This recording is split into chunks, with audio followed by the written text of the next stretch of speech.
I should have walked out the second I saw her stilettos kicked up on the boardroom table like she owned the damn building. Cassandra Ray, wife of our CEO, wasn't on payroll, wasn't part of compliance, and sure as hell wasn't cleared to be handling sensitive merger docs. But there she was, cherry red nails tapping through a flagged audit file like she was flipping brunch menus. "Relax, cupcake," she chirped without looking up.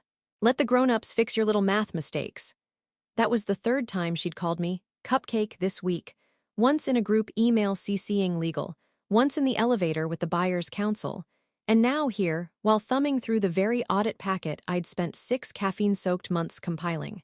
I said nothing, just watched her pass it to her niece, Brielle, 24, surgically filtered, and somehow now listed as our brand strategy lead. Brielle giggled and whispered, "Is EBITDA that TikTok makeup brand?" They both laughed. I didn't. I was too busy calculating how far Cassandra's fake lashes would fly when this thing blew up. 6 months ago, Cassandra Ray was just the CEO's trophy wife with too much time and a yoga influencer side hustle. Now she was advising the buyer's marketing team, attending strategy calls, and get this, emailing vendor contracts from her iPad, which she'd renamed Queen.Casvision. And sure, HR said it was above their pay grade, and legal said, not worth the political capital, but I saw it. The pattern?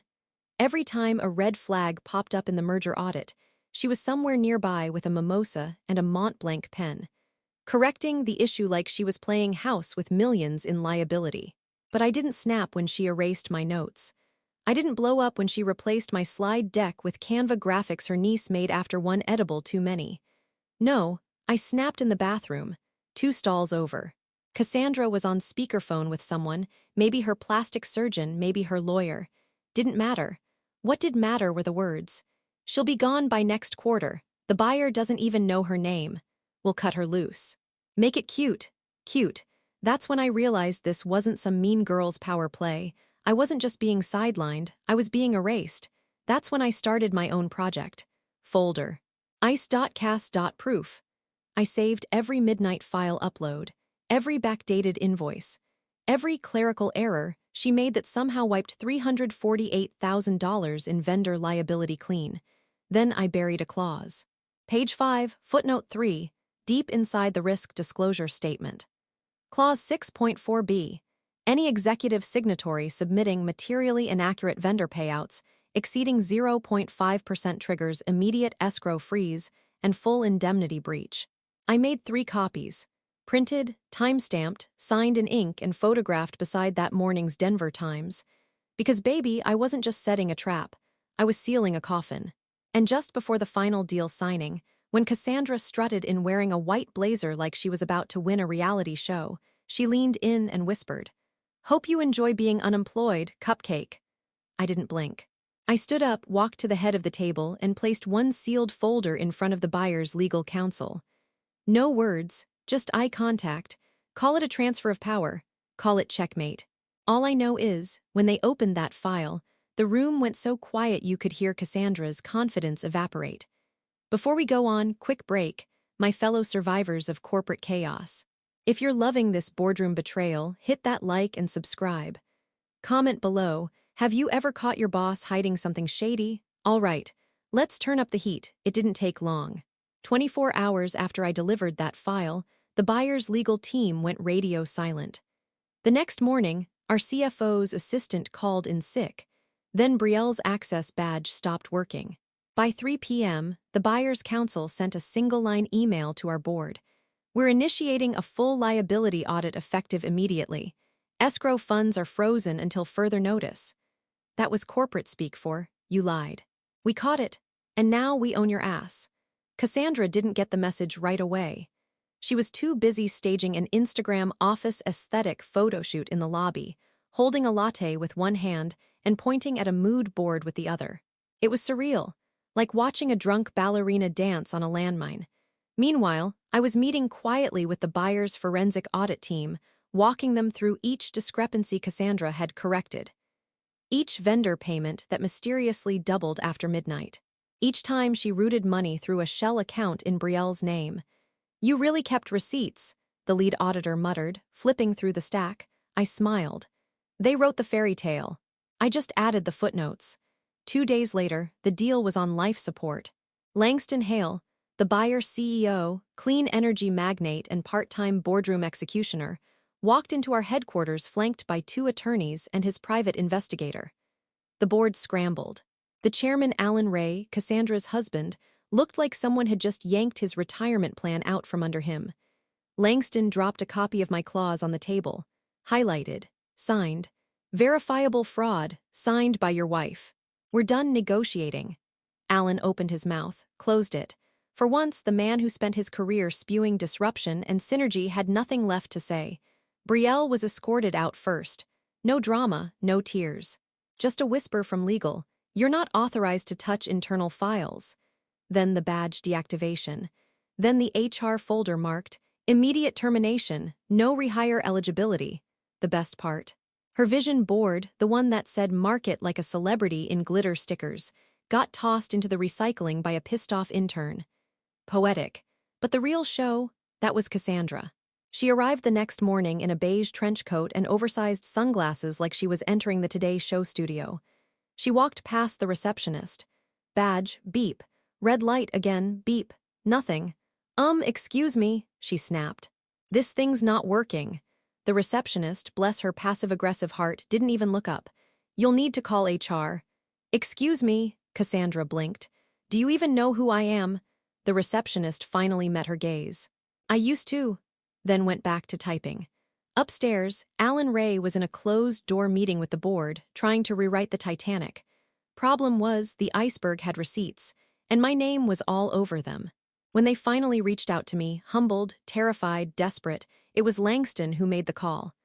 Miss Royce, he said, we'd like to retain you, not as an employee, as our compliance consultant. I didn't answer right away. Not because I was playing hard to get, because I was done playing anything for anyone. I don't want revenge, I said. I want access, full access. You'll have it, I nodded.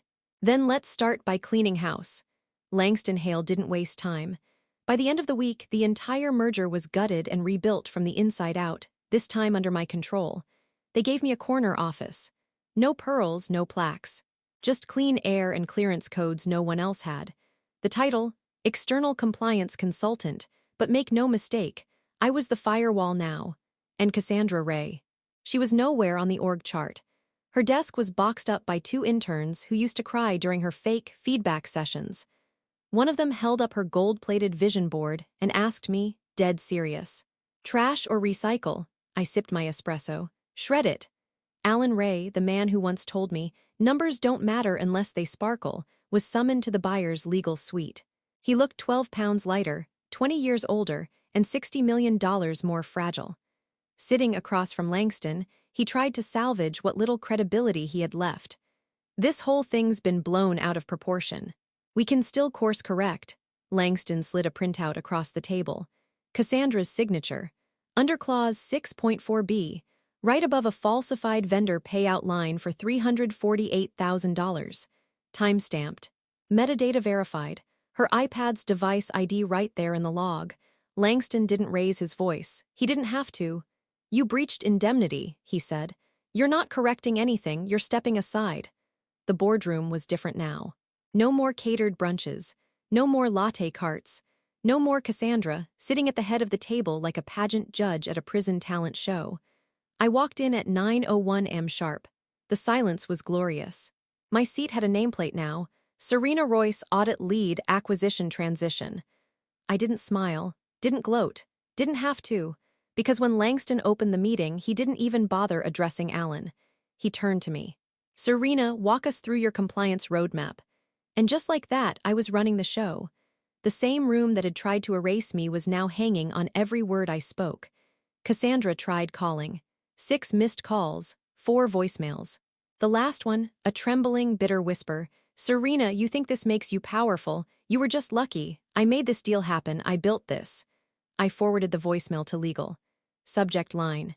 For the record, they replied in under 5 minutes. Documented, thank you. Meanwhile, the press got wind of the paused merger. Anonymous leaks. Investor questions. Someone even uploaded a slide from the buyer's presentation with the headline, Queen Cassandra's Castle Cracks. In the corner of the image, her niece's name tag, Brielle Ray, strategy consultant, misspelled.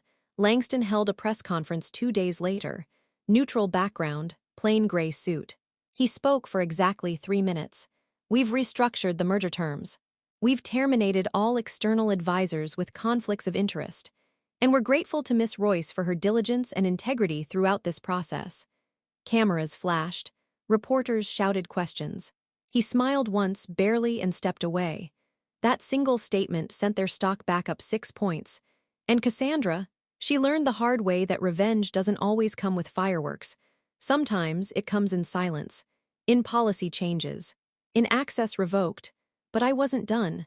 Not yet, because I still had one more move to make. One more card they forgot I had. And when I played it, let's just say, they'd never call me Cupcake again. The beauty of paper trails. They don't just expose the past, they predict the future. And Cassandra Ray had left enough breadcrumbs to choke a bakery. After the buyer's legal team stabilized the merger, Langston asked for a private sit-down. Neutral ground. No conference room drama. Just a small meeting space at a boutique law firm in downtown Seattle. He leaned forward across the polished table, voice low. "Do you still have access to her communications?" I met his eyes. Not just hers, her niece, her proxy accounts, and the group thread titled Operation Vibe Elevation. Langston didn't flinch. His lawyer did. Inside that thread, a full campaign to funnel post-merger marketing funds through Cassandra's shell firm, Rayview Strategies LLC. Registered 3 months before the deal. Operating out of a PO box in Henderson, Nevada. Invoices pre-written, consulting hours backdated, all waiting for the merger to go through so they could start cashing checks. That's not optics. That's embezzlement. Langston stared at the file, then at me. Can we prove she intended to profit? I slid a USB across the table. She literally wrote, "They'll never check. We'll just bake it into the synergy narrative." He exhaled, slow and sharp. Christ! The fallout was nuclear. Langston's team didn't just pause integration, they detonated it. Cassandra Ray was served with a civil liability notice within the week. Rayview Strategies? Frozen. Investigated. Every fake invoice, every cent of padded influencer consulting, every staged LinkedIn endorsement from her fake accounts, exposed. Even Brielle's TikTok disappeared. One day it was bikini try-ons, the next, account suspended for policy violations. Alan Ray resigned. Publicly, it was framed as a personal decision to prioritize family. Privately, the board had given him 2 options, bow out or get dragged out. And Cassandra, the last we heard, she was trying to pivot into coaching. Selling PDFs about executive mindset healing for $399 a pop. Comments turned off. Langston reoffered me the role, officially this time. Head of Compliance, Post-Merger Oversight, full autonomy. Direct line to the board, but I declined. Because some rooms, once you burn them down, you never re-enter. Instead, I took a consulting role. Remote, flexible, and every week, without fail, a new company reaches out. They've heard the story, they want a cleanup. They want a scalpel, not a sledgehammer. They want someone who understands how people like Cassandra work. And I do. Oh, I do. 3 months later, I got a letter, not an email. Not a Slack ping, a physical letter, cream-colored envelope. Handwritten, return address, a private wellness retreat in Sedona, Arizona. Inside, "Dear Serena, I've been reflecting deeply. I see now how I was misunderstood. Maybe one day you'll realize we weren't enemies. We were just women fighting for control in a broken system. With grace, Cassandra." Taped to the bottom, a wrinkled Polaroid of her vision board. The glitter letters had peeled off. The word queen was half missing, and someone had written over it in red Sharpie, "Fraud." I laughed, not because it was funny, because it was over. Because I'd finally realized the worst kind of villain isn't loud. She's polished. She calls you Cupcake while stabbing your career in the back. And for a while, she wins. She builds castles out of buzzwords and blindsides. She replaces your work with influencers who think audit is a font. But eventually, she signs the wrong line. She buries the wrong clause. And she forgets the most dangerous woman in the room is the one quietly filing things in triplicate. Langston closed the deal, without Cassandra, without Alan. He renamed the merger Project Royce, and at the final signing, when the cameras rolled and the flashbulbs popped, someone asked him, "Why that name?" He smiled. Because when everyone else looked away, she didn't. And me, I didn't take a bow. Didn't post about it. Didn't buy champagne. I just returned home, made a cup of tea, and added a new tab to my audit template. Potential saboteurs, early indicators. The first bullet, red flags hidden in compliments. Somewhere out there, Cassandra is still telling herself she almost had it all. That if I just stayed quiet, she would have gotten away with it. She's wrong, because I wasn't quiet. I was watching. And when the time came, I let the evidence do the talking. I didn't take her down. She signed her own ending.